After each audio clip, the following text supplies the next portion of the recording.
Assalamualaikum. Halo sahabat, hadir kembali dalam video dan cerita.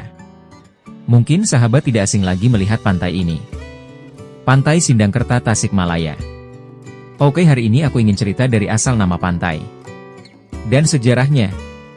Oke, sebelum ceritanya, dimohon dukungannya dengan share video ini, like, komentarnya, dan juga klik tanda lonceng yang ada di bawah video ini. Semoga yang dukung dilimpahkan rezekinya, dimudahkan urusannya. Amin ya robbal alamin.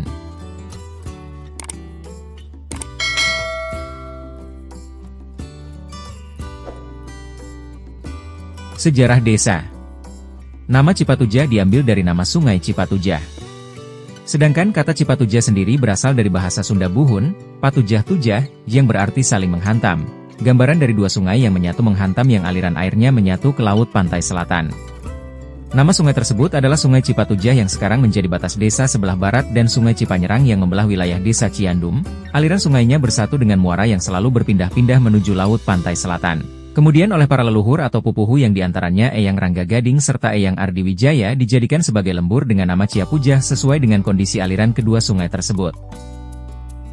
1. Sejarah Desa Cipatujah. Kira-kira awal tahun 1880, lembur Cipatujah telah berubah menjadi desa yang dipimpin oleh seorang kepala desa bernama Raden Atmawijaya, berkedudukan di Talijah yang sekarang berada dalam wilayah desa Ciheras. Tak lama kemudian dikarenakan oleh beberapa hal Raden Atmawijaya pindah ke daerah Cipanas yang sekarang menjadi sebuah desa yaitu Desa Cipanas. Pada saat berakhirnya masa jabatan Raden Atmawijaya sekitar tahun 1902, beliau digantikan oleh Raden Puradinata yang hanya memimpin selama 6 tahun. Pada tahun 1908 jabatan kepala desa Cipatujah jatuh ke tangan adik Raden Puradinata yang bernama Raden Wiradinata yang memimpin desa Cipatujah hingga akhir kedudukan Jepang di Indonesia. Salah seorang kerabat Raden Wiradinata yaitu Raden Mi Natapura kemudian menggantikan jabatan kepala desa Cipatujah hingga memutuskan berhenti pada tahun 1948. Dengan berhentinya Raden Mi Natapura jabatan kepala desa menjadi kosong. Maka ditunjuklah Raden Uju Junaedi untuk menjadi pejabat sementara kepala desa Cipatujah. Jabatan kepala desa Cipatujah yang diemban oleh Raden Uju Junaedi berhasil memilih kepala desa yang baru yang diperebutkan oleh Raden Ecep Jumarna putra bungsu Raden Wiradinata dengan Absa Gandawijaya salah satu keturunan Raden Atmawijaya. Hasil pemilihan tersebut dimenangkan oleh Raden Ecep Jumarna pada tahun 1950 dalam usia yang relatif muda. Raden Ecep Jumarna selama 11 tahun memimpin desa Cipatujah berhasil menghadang pemberontak di TI yang mencoba mengacaukan desa Cipatujah. Dan akhirnya pada tahun 1961 Raden Ecep Jumarna memutuskan untuk berhenti menjadi kepala desa Cipatujah. Dengan berhentinya Raden Ecep Jumarna, maka diadakan kembali pemilihan kepala desa Cipatujah pada tahun 1961 dengan calon unggulan yaitu Asep Sukna, kakak seayah dari Raden Jumarna dengan calon lainnya yaitu Cori Ahyari, yang akhirnya dimenangkan oleh Raden Asep Sukna. Masa kepemimpinan Raden Asep Sukna yang dimulai tahun 1961, terhadang oleh lahirnya Undang-Undang Nomor 5 Tahun 1979 tentang pembatasan masa jabatan kepala desa selama 8 tahun. Sehingga pada tahun 1979 jabatan kepala desa Cipatujah dinyatakan demisioner. Untuk kemudian pada tahun 1979 diada pemilihan kembali kepala desa yang baru. Dalam pemilihan tersebut Raden Ecep Jumarna mencalonkan diri kembali dan sekaligus memenangkan pemilihan dengan mengalahkan calon lainnya yaitu Dayat Hidayat yang merupakan salah satu generasi muda desa Cipatujah. Masa jabatan Raden Ecep Jumarna berakhir pada tahun 1988 sekaligus diadakan pemilihan kembali kepala desa Ciaptujah yang diperebutkan oleh Raden Eman Sulaiman, cucu dari Raden Puradinata dengan calon lainnya yaitu Sarno Sanjaya, seorang perangkat desa dari Kaur Pemerintahan. Pemilihan yang alot dengan selisih 12 suara dimenangkan oleh Raden Eman Sulaiman. Sampai pada tanggal 28 Oktober 1997 Raden Eman Sulaiman memangku jabatan kepala desa Cipatujah.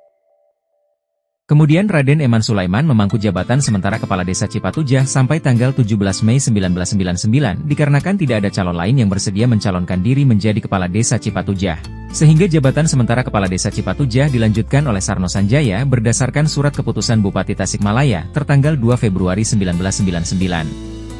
Jabatan sementara kepala desa Cipatujah yang dijabat oleh Sarno Sanjaya sampai dengan tahun 2001. Pada tahun 2001 diadakan pemilihan dengan calon kepala desa yaitu Sarno Sanjaya melawan calon lainnya yaitu Najmuddin yang dimenangkan oleh Sarno Sanjaya dengan masa jabatan sampai dengan tahun 2005. Pada tahun 2005 diadakan pemilihan kembali kepala desa Ciaptujah yang diperebutkan oleh 4 calon, diantaranya Sarno Sanjaya sebagai incumbent.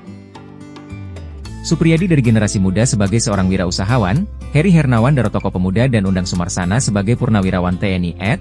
Pada pemilihan kepala desa tersebut dimenangkan oleh Supriyadi dengan perolehan suara sebanyak 1.189 suara dengan masa jabatan selama 6 tahun yaitu sampai tahun 2011.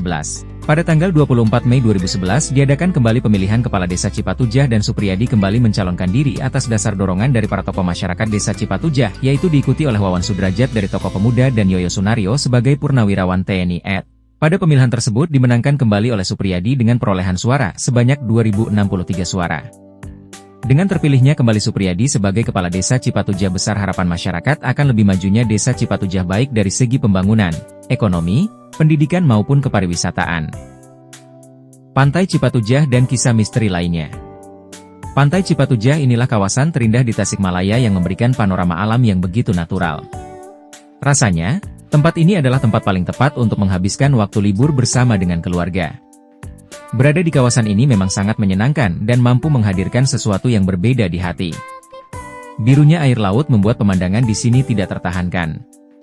Apalagi, kawasan ini diselimuti kisah sejarah dan misteri yang menarik untuk disimak. Kisah-kisah ini memang terkadang menjadi bumbu-bumbu penyedap bagi sebuah kawasan wisata untuk menarik simpati berbagai kalangan.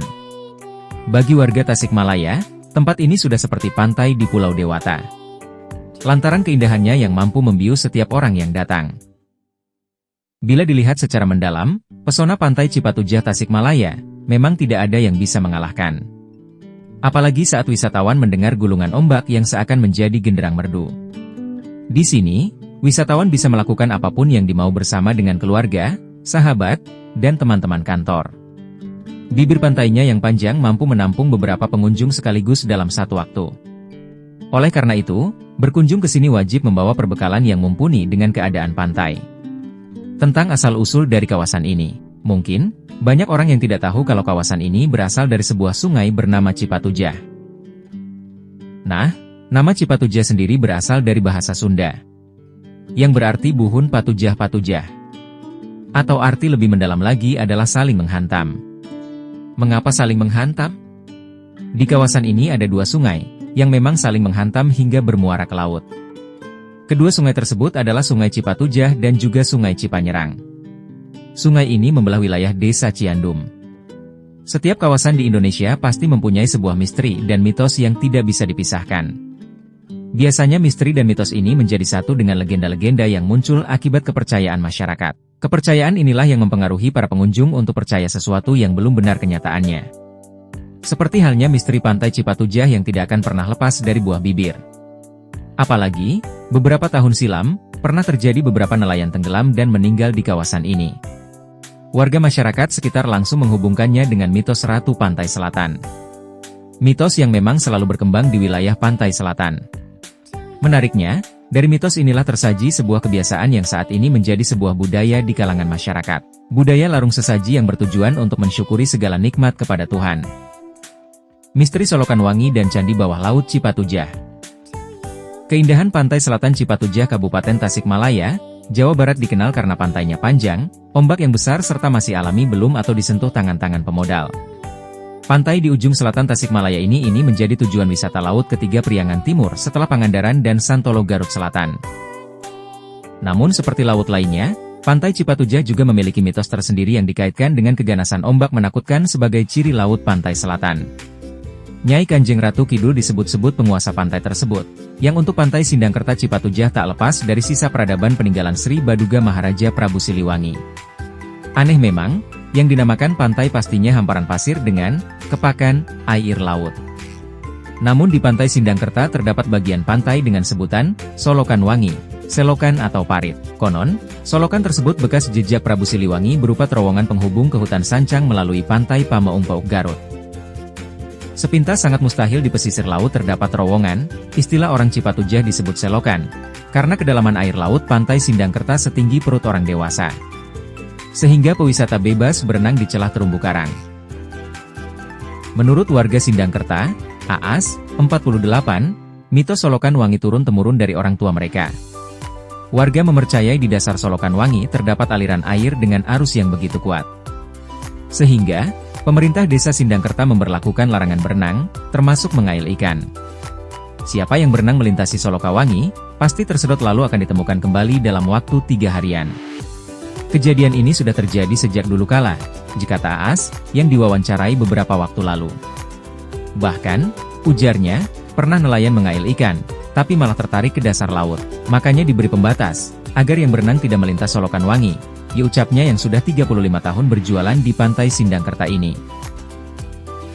Kebenaran adanya selokan dasar pantai itu pun dibuktikan penyelam penembak ikan.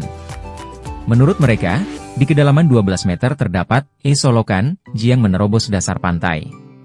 Sok witingal, omba NUK solokan eta emahameni tenang, da jeroti. Caina gemeni kalem kitu, padahal di jerona emah nyedot pisan, lihat sendiri. Ombak di atas selokan itu airnya tenang karena dalam. Air begitu tenang namun kalau diselami ada arus besar menarik siapa saja ke dalam selokan. Itu turnya. Oke, itulah sedikit cerita dari pantai Sindangkerta. Jika Anda berwisata ke sini, lebih baik jangan mendekati selokan itu. Dan berhati-hatilah. Utamakan keselamatan kalian. Percaya atau tidak terhadap cerita ini, itu tergantung kepercayaan masing-masing. Oke, sampai sini dulu ya ceritanya.